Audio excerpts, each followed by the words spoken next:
கர்த்தருடைய பரிசுத்த நாமத்துக்கு மகிமை உண்டாவதாக. மீண்டுமாய் உங்களை சந்திப்பதில் மிகவும் மகிழ்ச்சி அடைகிறேன்.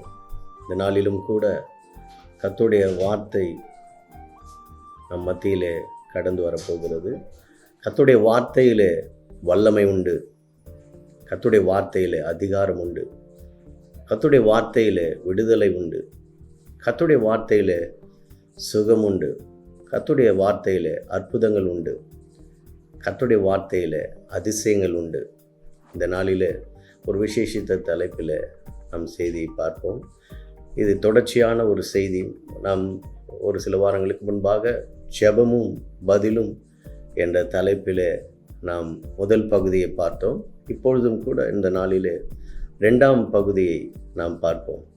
ஏன் ஒரு சில ஜெபங்களுக்கு நமக்கு பதில் கிடைப்பதில்லை என்ற காரியத்தை குறித்து நாம் பார்ப்போம். இன்றைக்கு ஒரு சிலர் ஜெபிக்கிற ஜெபம் வேஷமாக இருக்கிறது. அதாவது ஆங்கிலத்தில் சொல்லுவாங்க ஃபேக் ப்ரேயர்ஸ்ன்னு சொல்லுவாங்க, வேஷமான ஜெபம். இங்கே வேத வசனம் சொல்லுகிறது, மத்தேயு 6ஆம் அதிகாரம் 5ஆம் வசனம் சொல்லுகிறது, அன்றியும் ஜெபம் பண்ணும்போது மாயக்காரரை போல் இருக்க வேண்டாம், மனுஷர் காணும்படியாக அவர்கள் ஜெப ஆலயங்களிலும் வீதிகளிலும் சந்திகளிலும் நின்று ஜெபம் பண்ண விரும்புகிறார்கள் என்று நாம் இங்கே பார்க்கிறோம். வேத பாரகர்கள், பரிசேயர்கள், சதிசேயர்கள், இவங்கெல்லாம் பிரதான ஆசாரியர்கள், இவங்கெல்லாம் எப்படி இருந்தாங்கன்னா மாயக்காரர்களை போல இயேசுவின் காலத்தில் இருந்தார்கள். ஆகவே தான் இயேசு கிறிஸ்து அவர்களை குறித்து சொல்ல, அன்றியும் ஜெபம் பண்ணும்போது மாயக்காரரை போல இருக்க வேண்டாம். ஒரு சிலர் பார்த்தீங்கன்னா மற்றவங்க பார்க்குற மாதிரி ஜெபம் பண்ணுவாங்க, மற்றவங்க பார்க்குறாங்கன்றதுக்காக ஜெபம் பண்ணுவாங்க. அது குறித்து தான் கர்த்தர் சொல்கிறாரு, மாயக்காரரை போல இருக்க வேண்டாம் என்று சொல்லுகிறார். பிரியமானவர்களே, இப்போ மனுஷன் காணும்படியாக நம்ம ஜெபிக்க தேவையில்லை, வெளிவேடக்காரர்களாய் நாம் இருக்க தேவையில்லை. இந்த ஹிப்போக்ரேட்ஸ்ன்னு சொல்லுவாங்க. அந்தரங்கத்தில் பார்க்கிற பிதா வெளியரங்கமாய் பலன் கொடுப்பார் என்று வேதவசனம் சொல்லுகிறது. அப்போ உண்மையாக நம்ம முழு இருதயத்தோடும் முழு ஆத்மாவோடும் முழு பலத்தோடும் நம் கர்த்தரை நோக்கி ஜெபம் பண்ணும்போது கர்த்தர் அந்த ஜெபத்தை கனம் பண்ணுகிறார். பிரியமானவர்களே, மாயக்காரரை போல ஜெபம் பண்ணும்போது நாம் ஏதாவது கர்த்தரிடத்தில் பதில் எதிர்பார்க்க முடியும் என்றால் முடியாது. பிரியமானவர்களே, இன்றைக்கும் பிரியமானவர்களே, உங்கள் வாழ்க்கையில் நீங்கள் மாயக்காரரை போல ஜெபிக்கிறீர்களா?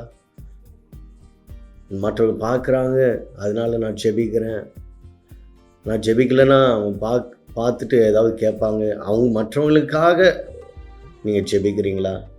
அது வேஷத்தனமான ஒரு ஜெபம். பிரியமானவர்களே, கர்த்தர் அதை வெறுக்கிறார். மாய்மால ஜெபத்தை கர்த்தர் வெறுக்கிறார். அது மாம்சத்தில் செய்கிற ஜெபம், ஆவியில் ஜெபிக்கிற ஜெபம் அல்ல. அது மாத்திரமல்ல, மாம்ச சிந்தை தேவனுக்கு விரோதமான பகை என்று வேதவசனம் சொல்லுகிறது. அப்போது நீங்கள் ஜெபிக்கிற ஜெபம் மாய்மாலமான ஜெபமாக இருந்தால் அது மாம்சத்துக்குரியதாக இருக்கிறது. அது மாத்திரமல்ல, அது தேவனுக்கு விரோதமான பகையாக இருக்கிறது. பிரியமானவர்களே, ரெண்டாவது காரியம் நம்ம பார்ப்போம், கண்மூடித்தனமான ஒரு ஜெபம். கண்மூடித்தனமான ஜெபம் என்றால், ஒரு சிலர் ஒரு சில ஜெப வசனங்களை பழகி கொள்வார்கள் சொல்ல. அது ஒரு ஆழமான அர்த்தத்தோடு உள்ளத்தில் உணர்ந்து சொல்லாமல் உதட்டளவில் பழக்க தோஷத்தில் சொல்லுகிற ஒரு காரியம். பிரியமானவர்களே, ஒரு சிலருக்குள்ள ஜெபிக்க தெரியாது, கற்றுக்கொள்ளவும் பிரயாசப்பட மாட்டாங்க. பாரம்பரியமாய் சொல்லி கொடுக்கிற ஒரு சில ஜெபங்களை புத்தகங்களிலே பார்த்து வாசிப்பார்கள். அந்த புத்தகங்களிலே வாசித்த ஜெபத்தை சிறு வயது முதல் தான் மரிக்கிற வரைக்கும் அதே ஜெபத்தை சொல்லி சொல்லி சொல்லி பழக்கப்பட்டவர்கள் நாளடைவில் என்ன ஆகும் என்றால் அது உணர்ந்து ஜெபிக்க மாட்டார்கள். உதாரணத்துக்கு நான் சொல்ல வேண்டும் என்றால், யாரும் புண்படுத்தும்படியாக நான் சொல்லவில்லை, பரலோகத்தில் இருக்கிற எங்கள் பிதாவே என்ற ஜெபம் மிகவும் பிரசித்தி பெற்ற ஒரு ஜெபம். இயேசு கிறிஸ்து அப்போஸ்தலருக்கு நாங்கள் எப்படி ஜெபிக்க வேண்டும் என்று கேட்டபோது இயேசு கிறிஸ்து ஒரு உதாரணமாக கற்றுக் கொடுத்தார். ஆனால் இன்றைக்கு பாரம்பரியமாய் என்ன ஆகிட்டது என்றால், அந்த ஜெபம் ஆழமான கருத்துள்ள ஜெபம் தான், இல்லை என்று சொல்லவில்லை. ஆனால் அதுதான் ஜெபம் என்று ஒரு சிலர் அதை பிடித்து கொண்டு காலம் ஃபுல்லாக அதே ஜெபத்தை சொல்லுவாங்க. அது பழக்க தோஷமான ஒரு ஜெபம் பிரியமானவர்கள். உண்மையிலே நீங்கள் உணர்ந்து ஜெபிக்கிறவர்களா இருந்தால் உங்களுடைய உள்ளத்தின் ஆழத்திலிருந்து கர்த்தரோடு கூட நீங்கள் பேசுவீங்க பிரியமானவர்களே. உங்களுடைய பிரச்சனைகள் எல்லாம் சொல்வீங்க, ஆண்டவருடைய வசனத்தை பிடித்து சொல்வீங்க, வாக்குத்தத்தங்களை பிடித்து ஜெபம் பண்ணுவீங்க பிரியமானவர்களே. ஆகவே தான் பழக்க தோஷமான ஜெபத்தை நாம் விட்டுவிட வேண்டும்.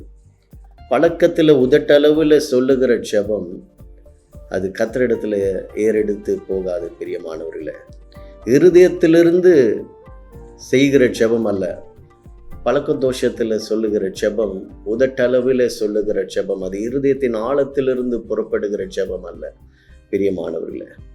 2 கொரிந்தியர் புத்தகம் 5ஆம் அதிகாரம் 16ஆம் வசனம் சொல்லுகிறது, ஆகையால் இது முதற்கொண்டு நாங்கள் ஒருவரையும் மாம்சத்தின்படி அறியோம், நாங்கள் கிறிஸ்துவையும் மாம்சத்தின்படி அறிந்திருந்தாலும் இனி ஒருபோதும் அவரை மாம்சத்தின்படி அறியோம் என்று பவுல் எழுதுகிறார் பிரியமானவர்களே. அப்போது கர்த்தரை எப்படி அறிஞ்சிருக்கிறாங்க? மாம்சத்தின்படி அறிந்தாலும் ஒருபோதும் அவரை மாம்சத்தின்படி அறியோம் என்றால் எல்லாமே ஆவிக்குரிய தன்மையில் முதிர்ச்சி அடைந்தவர்களாய், கர்த்தரை ஆவியிலே அறிந்தவர்களாய், ஆவியில ஜெபம் பண்ணுகிறவர்களாய் இருக்க வேண்டும் என்று பவுல் சொல்லுகிறார் பிரியமானவர்களே. ஆகவே பிரியமானவர்களே, நம்ம செய்கிற ஜெபம் ஒரு ஆவிக்குரிய ஜெபமாய் இருக்க வேண்டும். பழக்க தோஷத்தில் உதட்டளவில் சொல்லுகிற ஜெபமாய் இருக்கக்கூடாது பிரியமானவர்களே. 3வது காரியம் நாம் பார்க்க வேண்டிய காரியம், வீண் வார்த்தைகள் நிறைந்த ஜெபமாய் ஒரு சிலர் ஜெபிப்பாங்க பிரியமானவர்களே. ஒரு சிலர் நினைப்பாங்க, அதிகமாக நம்ம வார்த்தைகளை சொல்லி செபித்தா ஜெபம் கேட்கப்படும் என்று சொல்லி சம்பந்தம் இல்லாமல் ஏதோ காரியம்லாம் ஜெபத்தில் சொல்லி செபிப்பாங்க. சபையில் கூட பார்த்தீங்கன்னா ஒரு சிலர் அந்த கூட்டு ஜெபத்தில் எல்லாம் ஒன்றா சேர்ந்து செபிக்கும் போது என்னென்னமோ சம்பந்தம் இல்லாத காரியங்களெல்லாம் சொல்லி செபிப்பாங்க. அது தவறு பிரியமானவர்களே.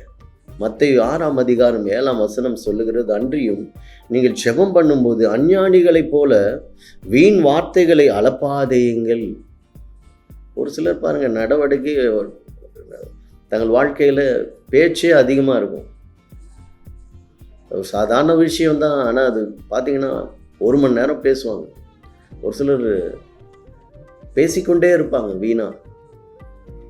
அதே பழக்கம் ஜெபத்திலையும் வந்துடுது. இப்போது கர்த்தரிடத்தில் ஜெபிக்கும் போது ஒரு பயபக்தியோடு என்ன காரியம் சொல்லணுமோ கருத்தாய் ஜெபிக்க வேண்டும் பிரியமானவர்களே. குறிப்பிட்ட காரியங்களுக்கு குறித்து ஜெபிக்க வேண்டும். அதனால்தான் இந்த வசனம் சொல்லுகிறது, மத்தேயு 6ஆம் அதிகாரம் 7ஆம் வசனம் சொல்லுகிறது, அன்றியும் நீங்கள் ஜெபம் பண்ணும்போது அஞ்ஞானிகளைப் போல, பார்த்தீங்களா, அஞ்ஞானிகளை போல ஜெபம் பண்ணாதுங்க. வீண் வார்த்தைகளை அளப்பாதீங்க. வீண் வார்த்தையினால் ஜெபிப்பாங்க. அவர்கள் அதிக வசனப்பினால் தங்கள் ஜெபம் கேட்கப்படும் என்று நினைக்கிறார்கள் என்று வசனம் சொல்லு. ஆனால் கர்த்தர் சொல்கிறாரு, அதிக வசனிப்பினால ஜெபம் கேட்கப்படுவதில்லை, வீண் வார்த்தைகளினால ஜெபம் கேட்கப்படுவதில்லை பிரியமானவர்களே. நீங்கள் சொல்லுகிற ஜெபம் கர்த்தருடைய இருதயத்தை தொடுகிற ஜெபமாக இருக்க வேண்டும். நீங்கள் சொல்கிறது ஒரு 4 வார்த்தையாக இருந்தாலும் உள்ளத்தின் ஆழத்திலிருந்து கர்த்தரை நோக்கி முழு உள்ளத்தோடு ஜெபிக்கிற ஜெபமாய் இருக்க வேண்டும் பிரியமானவர்களே. ஆகவே பிரியமானவர்களே, ஒருவேளை உங்கள் வாழ்க்கையில் இப்படிப்பட்ட ஒரு பழக்கத்தில் நீங்கள் இருக்கலாம். வீண் வார்த்தைகளை அளப்பாதீருங்கள் பிரியமானவர்களே. வீண் வார்த்தைகளினால ஜெபம் கேட்கப்படாது. அஞ்ஞானிகளைப் போல வீண் வார்த்தைகளை உங்கள் ஜெபத்தில் பயன்படுத்தாதிருங்கள். உங்களை மாற்றிக்கொள்ளுங்கள் பிரியமானவர்களே. அது மாத்திரமல்ல, அடுத்த காரியம் எதிர்மறையான அறிக்கைகள். எதிர்மறையான அறிக்கைகள் உங்களுடைய ஜெபத்தில் எப்படி நீங்கள் ஜெபிக்கிறீங்க யோசித்து பாருங்கள் பிரியமானவர்களே. எதிர்மறையாக உங்களுடைய வார்த்தைகள் இருக்கிறதா? அதை மாற்றிக்கொள்ளுங்கள் பிரியமானவர்களே. மத்தேயு 17ஆம் அதிகாரம் 20ஆம் வசனத்தில் நாம் பார்க்கிறோம், இயேசு உங்கள் அவ்விசுவாசத்தினாலே தான் அப்படின்னு சொல்கிறார். கடுகு விதையளவு விசுவாசம் உங்களுக்கு இருந்தால் நீங்கள் இந்த மலையை பார்த்து இவ்விடம் விட்டு அப்புறம் போ என்று சொல்ல அது அப்புறம் போகும்.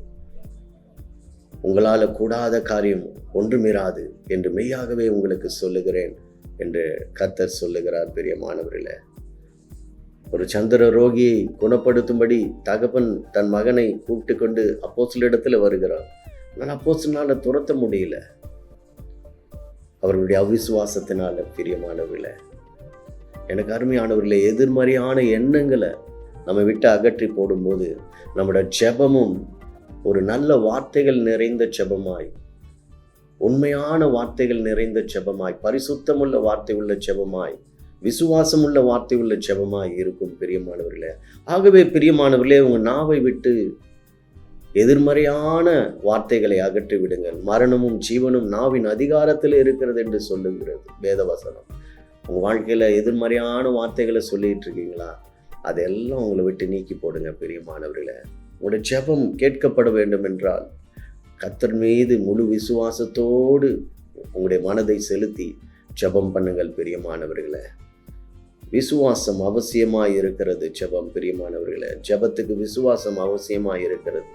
விசுவாசம் உள்ள ஜெபம் பிணியாளை ரட்சிக்கும் என்று வேதவசனம் சொல்லுகிறது. பிரியமானவர்களே, அது மாத்திரமல்ல, பொறுப்பற்ற ஒரு ஜெபமாய் இருக்கக்கூடாது. பிரியமானவர்களே, எல்லாம் ஒரு கணத்துக்குரியதாய் ஒரு பொறுப்புள்ள ஜெபமாய் இருக்க வேண்டும். பிரியமானவர்களே, கிரியுள்ள ஜெபமாய் இருக்க வேண்டும். பிரியமானவர்களே, யாக்கோபு 2ஆம் அதிகாரம் 17ஆம் வசனம் சொல்லுகிறது, அப்படியே விசுவாசமும் கிரியில் இல்லாதிருந்தால் தன்னிலே தானே செத்ததாயிருக்கும். அப்போ நம்முடைய வாழ்க்கையில எல்லாவற்றிலும் ஒரு பொறுப்புத்தன்மை உண்டு. அல்லேலூயா. ஜெபத்திலே பொறுப்புணர்ந்து நாம் ஜெபிக்க வேண்டும். ஒரு சிலருக்கு ஒரு சில பொறுப்பை கொடுப்பாங்க சபையில் ஜெபிப்பதற்கு, ஆனால் ஜெபிக்கவே மாட்டாங்க. பார்க்கும்போது ஜெபிப்பாங்க, ஞாபகப்படுத்தும் போது ஜெபிப்பாங்க. ஆகவே பிரியமானவர்களே, பொறுப்புணர்ந்து ஜெபிக்க வேண்டும். சின்சியாரிட்டி என்று சொல்லுவார்கள். சின்சியராக ஜெபிக்கணும். பார்த்தீங்களா, குடும்பத்தில் உங்கள் குடும்பத்துக்காக, உங்களுக்காக பொறுப்புணர்ந்து ஜெபிக்க வேண்டும். தேசத்துக்காக, தலைவர்களுக்காக பொறுப்புணர்ந்து ஜெபிக்க வேண்டும். சபையில் ஒரு பொறுப்பு கொடுத்துருக்காங்கன்னா அதில் பொறுப்புணர்ந்து ஜெபிக்க வேண்டும். பிரியமானவர்களே, ஆகவே தான் வேதவசனம் சொல்லுகிறது, மாயக்காரரை போல இருக்க வேண்டாம் என்று வேதவசனம் சொல்லுகிறது.